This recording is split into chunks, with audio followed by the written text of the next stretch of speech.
Conoce desde lo más básico hasta lo más complejo del entramado político en México. La política, desde una perspectiva joven, actual y objetiva. IQ presenta Política 101, los básicos de la política mexicana, con Abigail Martínez.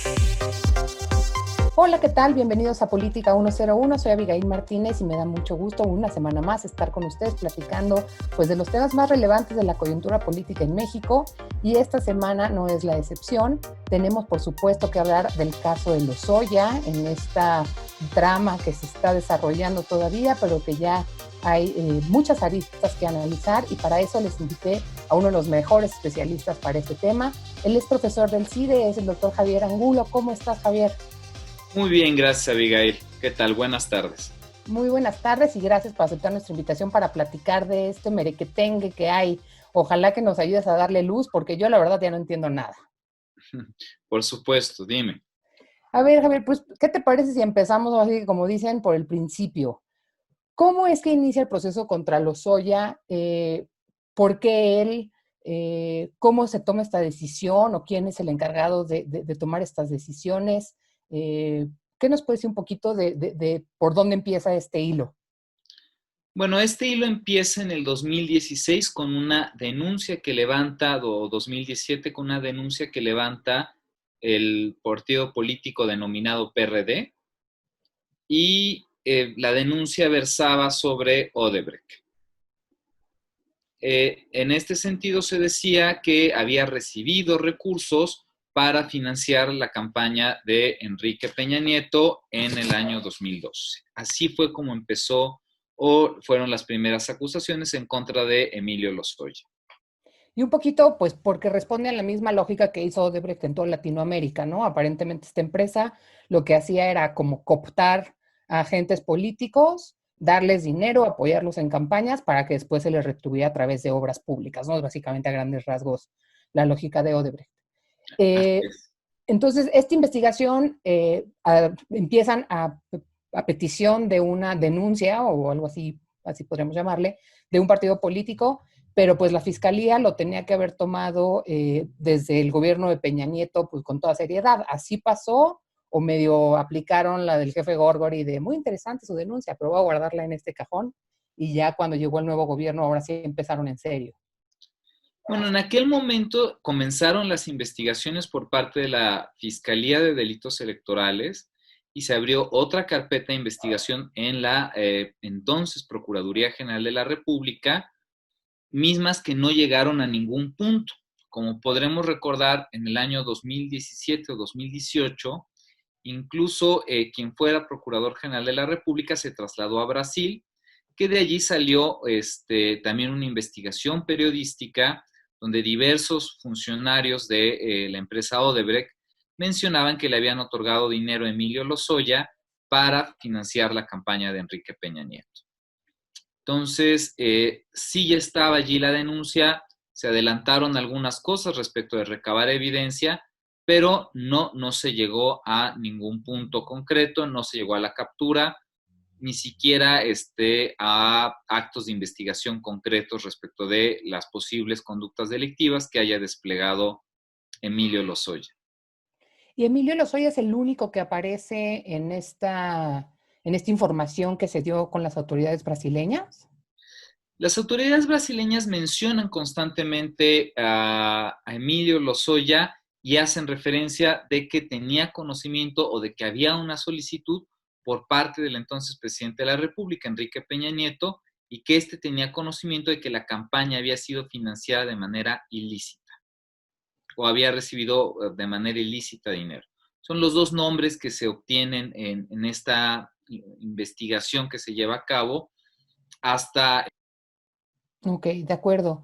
Oye, Javier, pero entonces, ¿por qué tenemos como este entramado tan complicado donde hemos escuchado sobre diversas, pues, acusaciones, ¿no? Por un lado está este tema de Odebrecht, por otro lado está el tema de Fertinal, por otro lado el de agronitrogenados, ahora el presidente también está metiendo todo lo de Tileno 21.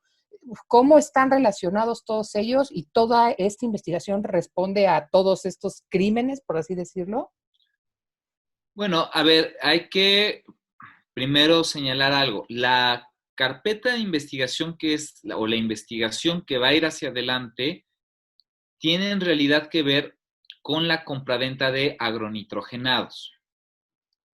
Aquí como comienza el caso es que se dice que Emilio Lozoya, ya como titular de Pemex, convence al gobierno federal para comprar por $200 millones una planta que no funcione, que tenía 10 años de no funcionar, con lo cual causa un detrimento al Estado mexicano por $200 millones, o posiblemente o presuntamente causó ese detrimento al Estado mexicano.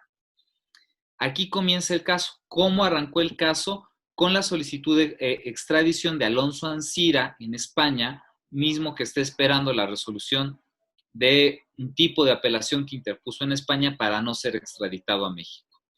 Al mismo tiempo, Emilio Lozoya estaba fugado del Estado mexicano y ya había sido capturado Alonso Ancira. Así es como comienza este caso, pero comienza a partir del caso Altos Hornos, con la venta de agronitrogenados, no comienza con Odebrecht y en este punto tampoco está relacionada con el caso Odebrecht. ¿Cómo es que estos casos se van a empalmar o se van a citar o se van a enredar? Cuando es notificado Emilio Lozoya en España de que está siendo buscado por la justicia mexicana por la compra de esta planta de agronitrogenados, en un primer momento se dice que él contrata a Baltasar Garzón, se espera que sea una extradición muy combatida, etcétera. En algún momento cambia de parecer Emilio Lozoya, entra en diálogo con la Fiscalía General de la República y acepta la extradición. Entonces, en lugar de ir a los tribunales a pelear que no fuera extraditado, como sí es el caso de Alonso Ancira de Altos Hornos, Emilio Lozoya acepta ser extraditado y es como llega al Estado mexicano para enfrentar los cargos que le estaban siendo imputados por un juez, bueno, por el Ministerio Público y el llamamiento hecho por un juez. Después se da este evento tan desafortunado como es casi todo el caso de Emilio Lozoya, que tiene que ver con que cuando una persona es capturada por orden de un juez, inmediatamente tiene que ser puesta a disposición del juez. Por alguna razón muy extraña, Emilio Lozoya sufre, creo que una anemia, parece que gravísima, ¿no? Y la Fiscalía General de la República decide, en virtud de esta anemia, internarlo o que se interne en el Hospital Ángeles para que se recomponga la salud y no ponerlo a disposición de un juez penal. Y ya que comparece a juez penal y es acusado de los delitos que son cohecho, asociación y uso de recursos de procedencia ilícita, ya es que una vez que pasa esto, es cuando Emilio Lozoya presenta una denuncia, cosa también muy atípica, y es cuando ya él vincula el caso agronitrogenados, más o menos menciona Odebrecht, y por último, él mete el caso etileno 21 como una cuestión accesoria. Ok, de acuerdo. Entonces, si te entendí bien, entonces Lozoya está acusado tanto por el tema de los recursos para campaña como por lo de Ancira y la Sí, planta de la venta de agronitrogenados. agronitrogenados, exactamente. Ok, perfecto. Em, y entonces, ahorita que hablas sobre la parte electoral, ha habido como mucho, pues, dimes y diretes sobre si estos crímenes prescribieron o no, porque fueron, pues, si sucedieron durante la campaña de Peña Nieto, y aparentemente la ley, pues, tiene como ciertos periodos en los que un crimen puede ser, denunciado y castigado, ¿no? Ahí, de estas acusaciones, ¿alguna de estas cae en ese supuesto de que ya prescribieron y que la autoridad ya no? Los delitos electorales ya están prescritos. Ok. En algún momento en el año 2019, no sabemos quién, si Emilio Lozoya, si el señor Enrique Peña Nieto o algún otro acusado, acudió ante un juez de amparo pidiendo que se declarara la prescripción y efectivamente se dijo que los delitos ya estaban prescritos. Entonces, lo que toca a los delitos electorales está totalmente ya fuera del debate jurídico. Ok, entonces pues solo quedaría la parte de agronitrogenados. Quedaría agronitrogenados efectivamente y podría quedar también lo que toca Fertinal. Hay que tomar en consideración que cuando hablamos del caso Emilio Lozoya hay que estar preparados para cualquier cosa. Es decir, parece una telenovela los últimos 3 años de la vida de Emilio Lozoya, entonces da giros bastante irreales, como la denuncia que con mucho gusto en unos momentos podemos platicar, pero de ser un fugitivo de la justicia, decir que va a contratar a Baltasar Garzón, cambia de opinión, curiosamente llega a México y en lugar de quedar a disposición de un juez, curiosamente llega a un hospital. Entonces, es un caso muy atípico. Los delitos por los cuales está imputado principalmente ya prescribieron, que eso deja un sabor de boca amargo, ¿no? Es una cuestión legal y es clara y es contundente, pero finalmente deja esta ausencia de justicia de la arquitectura institucional en aquel momento no permitió que pues, las personas que participaron en estos eventos delictivos fueran sancionadas. Ok, y creo que una parte muy importante de todo este tema fue sobre todo la presión que ejercieron sobre familiares de Emilio Lozoya, donde se supone, bueno, según algunas notas, les habían encontrado depósitos millonarios, incluso al propio Lozoya le encontraron una casa en Ixtapa de varios millones de dólares, y me parece que ahí tuvo que ver la unidad de inteligencia financiera. ¿Esto cómo entra dentro de la trama? Bueno, la unidad de inteligencia financiera de la Secretaría de Hacienda y Crédito Público tiene misiones principales. Una, ver que el dinero circulante de procedencia ilícita sea de las grandes estructuras delictivas, sea congelado. Entonces, ¿qué es una función de la unidad de inteligencia financiera? Entonces, generalmente la unidad de inteligencia financiera está vinculada está vinculada a un tema central, para ser concretos, detener los grandes flujos de dinero de las grandes asociaciones delictivas. Siendo que en el caso de Emilio Lozoya hay grandes flujos de dinero que son inexplicables, digo, sin prejuzgar sobre la presunción del señor Emilio Lozoya, sin una red de corrupción, lo cierto es que es por eso que el titular de la Unidad de Inteligencia Financiera realiza el decomiso de ciertos bienes también en conjunción con Fiscalía General de la República, y lo que se detecta por parte de la Unidad de Inteligencia Financiera son que estos flujos que tienen procedencia aparentemente ilícita llegan a la esposa de Emilio Lozoya, a la madre de Emilio Lozoya y a la hermana de Emilio Lozoya. Entonces, que él utilizaba a su familia o presuntamente, ¿no? Solicito que cualquiera que me escuche siempre ponga antes la palabra presuntamente, ningún juez lo ha condenado, vamos a ser respetuosos de la presunción de inocencia. Entonces, presuntamente pidió a su familia que fuera quien recepcionara los fondos de procedencia ilícita, y es por ello que quedan involucradas la madre de Lozoya y la hermana de Lozoya, tanto como la esposa de Emilio Lozoya. Ok, y según la versión, bueno, en la versión de Lozoya, por supuesto, él no habla de estos recursos y él más bien dice que él sí recibió dinero de lo de Odebrecht, pero que todo se fue a la campaña, ¿no? Entonces faltaría por aclarar este dinero de dónde salió. Sí, por supuesto, hay cosas, por eso un poco te comentaba, ¿no? Les comento que el caso de Emilio Lozoya es muy atípico, es decir, él es acusado por un juez de haber recibido dinero, de haber lucrado con lo de Altos Hornos de México y haberle causado un detrimento patrimonial al Estado mexicano por 200 millones de dólares. Y él va y denuncia, y además de que de manera tangencial toca este hecho, toca otros hechos como el de Odebrecht, como el de Etinol 21, pero esto es muy extraño porque es tanto como una persona que fuera, por eso llama mucho la atención este caso y por eso siempre está retando a la realidad de este asunto. Es tanto como que una persona que es detenida por el delito de robo, que se mete un Oxxo, una vez que es vinculada por un juez por el delito de robo, cuando a la mañana siguiente va ante el Ministerio Público y dice, bueno, sí me robé esos 2 refrescos, pero además te quiero decir que con mis amigos ya había entrado a la tienda a robar unas papitas fritas.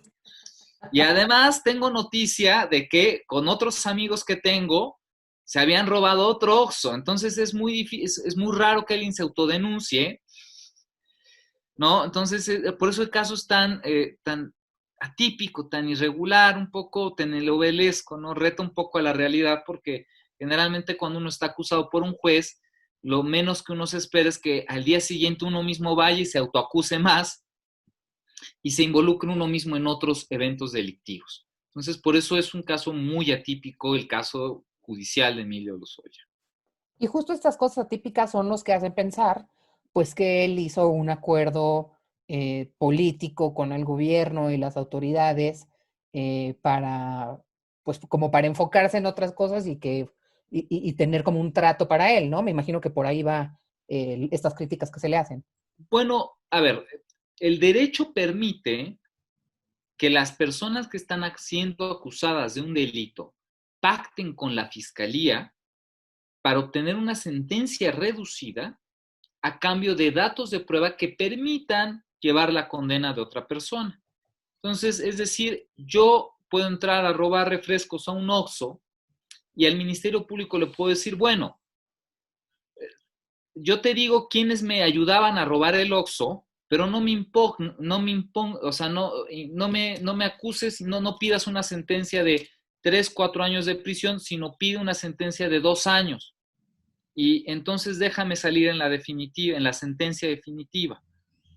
Y este tipo de juicios se llaman juicios abreviados, donde yo señalo mi participación en el evento delictivo, le proporciono información valiosa a la Fiscalía General de la República o a la Fiscalía Local, y esto permite que la sentencia se atempere, pierda rigor en mi caso, porque logro la captura de otras personas involucradas en eventos delictivos. Ahora, esta no es la figura que está utilizando Emilio Lozoya. La figura que está utilizando, que se dice que se va a utilizar, que esto ha causado mucha confusión, es algo que se llama criterio de oportunidad. El criterio de oportunidad se creó en el código, ya venía desde el diseño constitucional de la reforma del 2008 y queda sentado en nuestro sistema jurídico con el Código Nacional de Procedimientos Penales. Esta es una figura de política pública criminal. ¿Qué quiere decir el criterio de oportunidad? Que el Ministerio Público se enfoque en perseguir los delitos que realmente valen la pena o que realmente son de alto impacto. Entonces puede dejar de perseguir un delito siempre y cuando la persona repare el daño y tal vez pueda obtenerse un beneficio mejor dejando libre a esta persona. Entonces esto quiere decir, pero esto generalmente como se pensó en el Código Nacional de Procedimientos Penales y en los demás lugares del mundo, como la persona se va a ir libre, está pensado para delitos de bagatela. Entonces vamos a pensar que yo entre a una tienda de conveniencia y entonces me robe una manzana. Llego con el Ministerio Público y el Ministerio Público tiene 2 detenidos por homicidio, tiene una persona detenida por la presunta comisión de un delito de violación. Y además tendría que tomar mi declaración y todo el problema por la manzana que me robé en una tienda de conveniencia. Entonces el Ministerio Público dice, a ver, Javier, paga la manzana, güey, nos quitamos de problemas y te vas libre, sin acción penal. Y me voy a dedicar a estas 48 horas, a esos 2 homicidios que tengo y al delito de violación que tengo. Para eso está creada la figura de criterio de oportunidad. Otro ejemplo, una persona que es detenida con cannabis sativa o marihuana, 150 gramos, 200, 300.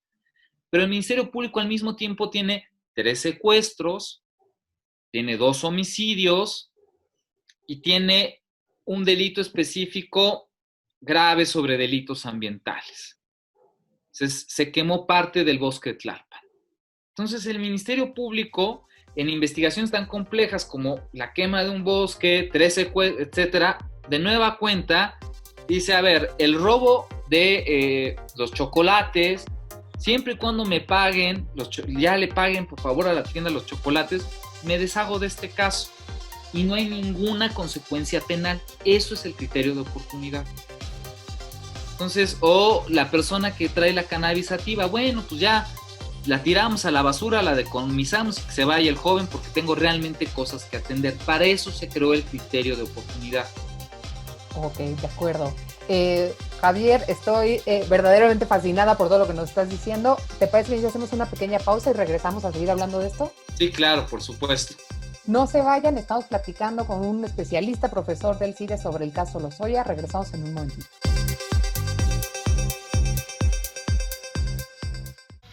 Plataforma digital, comunicación alterna, posibilidades ilimitadas. INCU, espacio comercial. Volvemos.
Si hay una cosa que aprendimos durante esta pandemia es que el mundo no será el mismo después del COVID-19.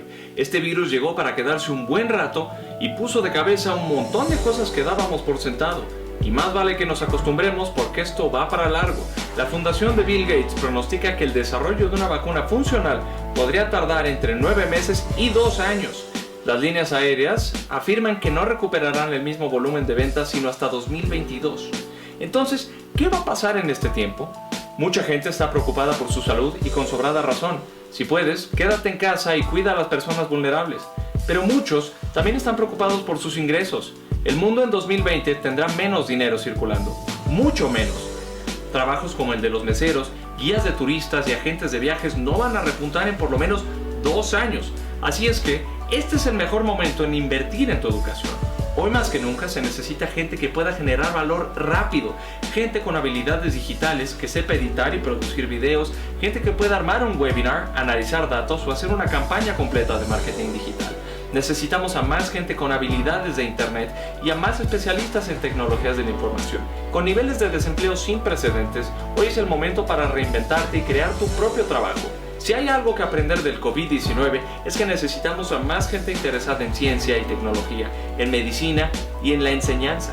Gente que entienda cómo funciona el software, los datos y cómo generar una buena experiencia de usuario. En Purple Cow y Códice queremos ayudarte a que formes parte de una nueva generación de profesionistas digitales. Hoy es el mejor momento para invertir en una habilidad digital y reinventar tu carrera. Así es que, ¿qué esperas? Entra a purplecow.mx para saber más sobre nuestras clases de programación para todas las edades.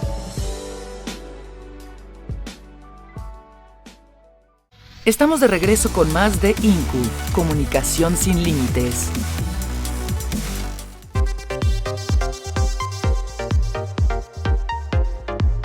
Ya estamos de regreso, estamos platicando con el doctor Javier Angulo sobre el caso Lozoya, que pues claramente está más enredado de lo que yo me pude haber imaginado.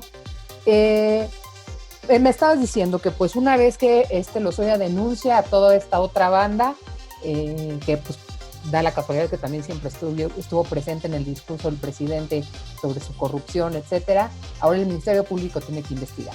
Pero dado que está utilizando el criterio de oportunidad, el criterio de oportunidad no establece algo de que pues tienen que ayudar a presentar pruebas o algo para que de verdad sea efectivo, o sea, sino dónde está la oportunidad. Lo que pasa es que no está diseñado eficientemente para esto el criterio de oportunidad, por eso es lo raro. El criterio de oportunidad está diseñado para delitos de bagatela, no está diseñado para este tipo de casos. Okay. Porque en realidad la oportunidad a la que se refiere el criterio de oportunidad es eficientar el tiempo y los recursos del Ministerio Público, recursos humanos y temporales para investigar delitos más grandes o de más alto impacto, como se les quiera decir. Esa es la oportunidad que tiene el Ministerio Público. Okay. Dejar un delito de menor estatura para perseguir el de mayor estatura. Okay. O de alto impacto, de otro impacto. ¿no? Entonces, él básicamente no tiene la necesidad ni la obligación de poner de pie las acusaciones que está haciendo en su denuncia. Ok, pero pues viendo esto me imagino que pues a lo mejor alguno de los otros acusados que está involucrado aquí, digo, a lo mejor no el presidente, porque pues uno pensaría que el presidente sería como el cabecilla de la operación, pero por ejemplo, Luis Videgaray podría ya empezar a sentir el frío y pedir un esquema similar y también a través del criterio de oportunidad a lo mejor venir a aplicar la misma que Lozoya. ¿Hay como un límite para las personas que pueden utilizar esto? A ver, lo que no debería de suceder es que se aplique el criterio de oportunidad en estos casos. Y dos, lo que debería de suceder es que nuestros procesos penales no fueran estas historias tan irregulares y tan atípicas que carecen de lógica. Entonces, lo normal, lo regular es que citaran al señor Luis Videgaray Caso, le giraran un oficio a través de las vías legales para citar personas en el extranjero, el señor viniera y compareciera y respondiera por los hechos que le está atribuyendo Emilio Lozoya. Ese sería el cauce normal y eso sería lo deseable. Después que se girara otro citatorio y al expresidente Peña Nieto que fuera y que compareciera a la FGR y así subsecuentemente. Para que ellos dijeran si es falso, si es verdadero, si se reservan su derecho, lo que quieran hacer, la actitud jurídica que ellos y sus abogados les aconsejen, ¿no? Lo cierto es que todas estas figuras, el ánimo que tienen, no el criterio de oportunidad, sino el juicio abreviado, es precisamente desmantelar grandes redes de corrupción. Lo que sería una locura es que todos los implicados en el hecho delictivo nada más acusaran los unos a los otros y todos se vieran beneficiados, porque no cumpliría ni el propósito de política pública criminal, ni cumpliría el propósito de obtener sentencias condenatorias. Entonces, lo que se espera en este tipo de casos es que una de las personas digas que participó en el hecho delictivo y que con esa declaración puedas empezar a armar el caso contra otros y que esos otros ya no se puedan acoger al abreviado. Y que contra ellos sí obtengas una sentencia condenatoria firme. Entonces, ojalá empecemos a transitar por las vías de la normalidad y la legalidad, se acaben las filtraciones, tanto de denuncias como de videos, y ojalá en un país normal, o sea, en una democracia constitucional, lo que sucede es que se gira el oficio, la persona va y declara y punto, ¿no? O las personas son llamadas de España a México y no pasan por un hospital. Ojalá regresemos a la normalidad de lo que pues, debe ser, ¿no? Pero, Perdón. mándeme, no creo que, o sea, yo creo que, pues, lo que tiene que suceder es que citen a todas las personas que están implicadas y que declaren con relación a los hechos, no más, no menos. Y pueden no declarar, pueden acogerse al artículo 20 constitucional y no declarar. Oye, pero ¿qué incentivos tienen de venir a declarar después de lo que le pasó a Rosario Robles? Que no sé si también pudieras explicarle a nuestra audiencia que a lo mejor no está tan clavada en todo esto. O sea, ¿qué es lo que le probaron a Rosario Robles que hizo que cuando ella fue voluntariamente a declarar, pues ya no la dejaran salir? Bueno, a Rosario Robles está acusada de una omisión. Rosario Robles no está acusada de haber tomado dinero, sino de haber tenido conocimiento que había desvío de dinero y no haber actuado o no haber notificado a su superior jerárquico. De eso está acusada Rosario Robles. Entonces, dinero que en lo que se llama la estafa maestra, se supo que circuló hacia la Universidad Autónoma del Estado de México y otra institución, se dice que ella tuvo conocimiento y no hizo nada por detener el acto y tampoco informó al superior jerárquico. De eso está acusada Rosario Robles. ¿Y por qué? O sea, ¿ya se lo comprobaron o por qué acabó en el bote? No está comprobado, sino que nuestro proceso penal está dividido en tres grandes fases. La primera es cuando el Ministerio Público investiga sin que nadie lo vigile. La segunda fase es cuando investiga bajo el ojo de un juez, que se llama investigación formalizada, y la tercera se llama juicio. Entonces, en estas 3 etapas, ¿qué fue lo que pasó? El Ministerio Público investigó a Rosario Robles y con los datos de prueba que obtuvo de que efectivamente el dinero o que es posible que el dinero se haya desviado, fue con un juez y le dijo, juez, Rosario Robles posiblemente vio cómo se desviaba el dinero y no hizo nada, señor juez. Y el juez dijo, con los elementos de prueba que tú me das, creo que eso fue efectivamente así. Y luego el Ministerio Público le dijo, señor juez, fíjate que Rosario Robles mintió en su licencia de conducir y fíjate que a lo mejor escapa porque tiene muchos amigos. Y el juez dijo, efectivamente mintió en la licencia de conducir y efectivamente puede escapar Rosario Robles. Y esta es la razón por la cual hoy Rosario Robles está en prisión preventiva solicitada por el Ministerio Público. Esto no quiere decir que sea culpable, esto no quiere decir que la vayan a sentenciar, quiere decir que hay riesgo de fuga. Y ahorita está en la etapa de investigación formalizada, o sea, bajo el sigilo, bajo la vigilancia del juez, que esto quiere decir que el Ministerio Público sigue recabando pruebas para llegar a la última etapa, que es la de enjuiciamiento. Es decir, Rosario Robles no ha llegado de la etapa de juicio.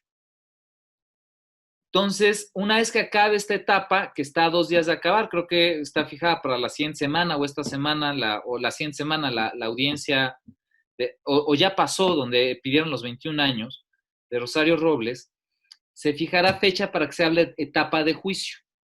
Y a partir de eso, ya empezará el juicio de Rosario Robles. Pero ella está en prisión preventiva justificada porque el Ministerio Público dijo, mira, es muy peligrosa y se puede fugar. Ve la licencia de conducir, mintió. Y 2, tiene amigos y se puede escapar. Eso es por lo que Rosario Robles está en prisión preventiva. Entonces, tú dirías que si lo citan a declarar, hay, pues, y bueno, si ellos se presumen inocentes, sí habría incentivos a que el presidente Videgaray o quien sea vaya a declarar y dar su versión, pues para solventar el caso. Pues cada uno, lo que pasa es que la citación es ante el Ministerio Público, quien no los puede detener. Lo que pasó es que Rosario Robles no fue citada por un Ministerio Público, fue citada por un juez. Ok. Entonces el Ministerio Público no tiene la capacidad de detenernos más que en los delitos que se cometen en flagrancia. Entonces cuando me agarran a mí robándome el refresco, ¿no? Ahí sí me pueden llevar, o si me agarran robándome una llanta, una autoparte.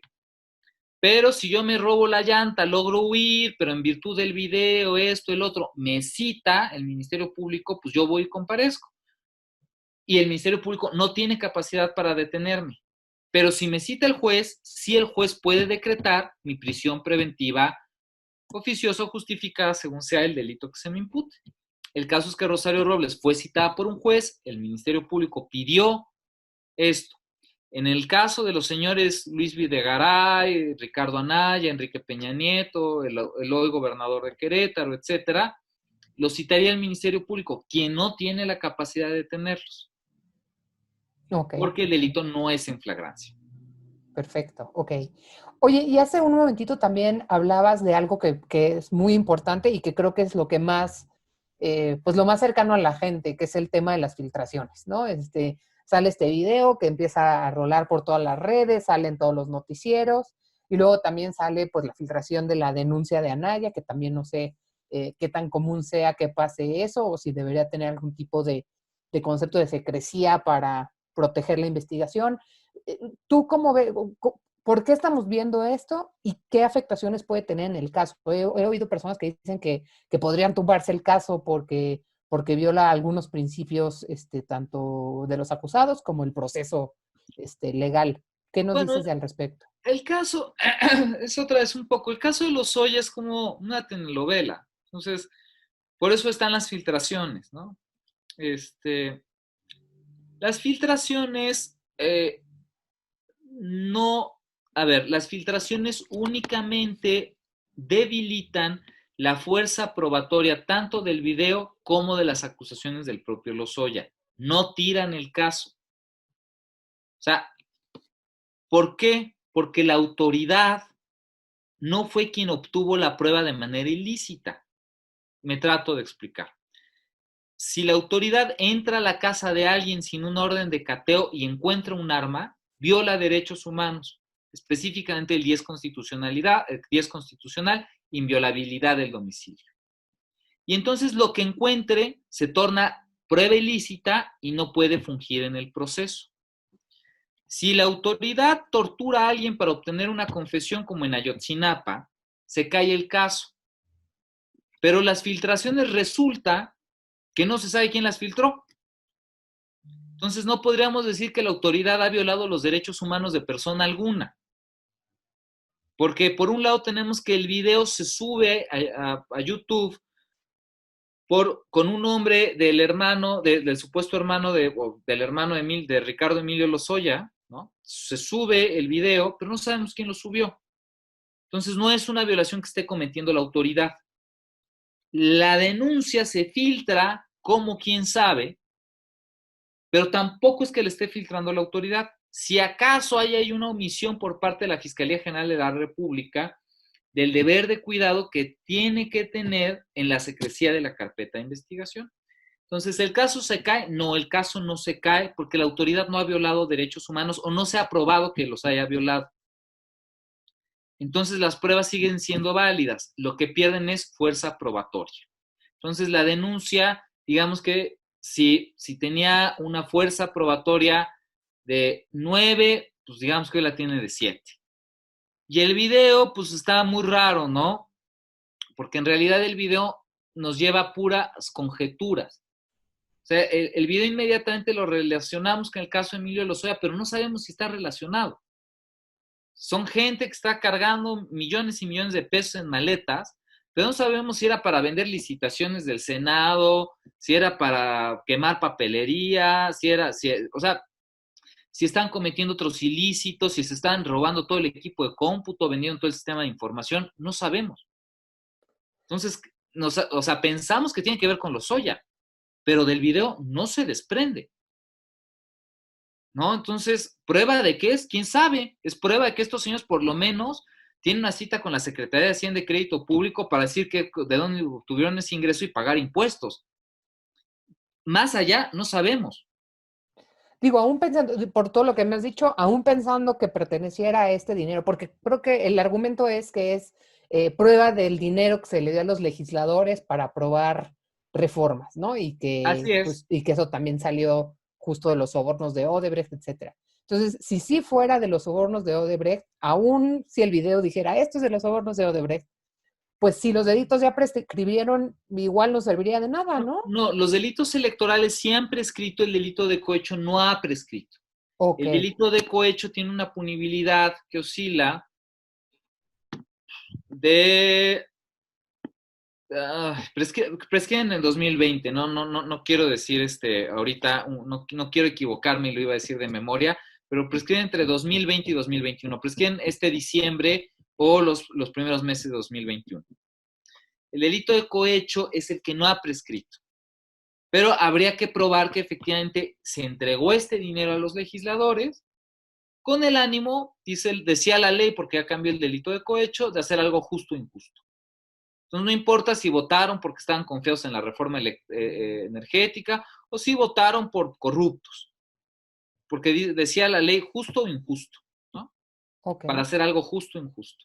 Entonces no están prescritos, el delito de cohecho no está prescrito, pero el video por sí mismo no prueba eso. Lo único que prueba es gente trasladando dinero. No se sabe por qué, cómo, ni siquiera está fechado. O sea, no sabemos si pasó en 2013, 2014, 2015, 2016, 2017, no sabemos. Okay. Creemos.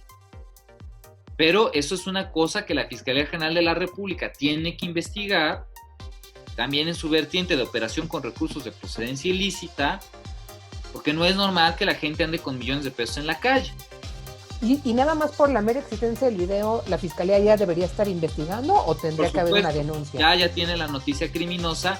Siempre tiene que preceder una denuncia, pero la denuncia se puede abrir de oficio la carpeta de investigación por la propia autoridad.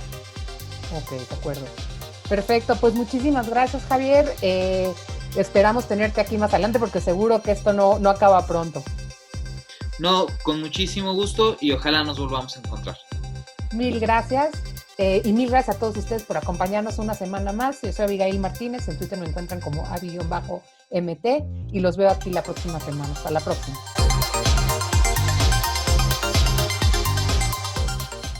Logro desbloqueado. Ahora conoces más sobre la enmarañada política mexicana. Esto fue Política 101. Los básicos de la política mexicana con Abigail Martínez. No te pierdas nuestro próximo episodio.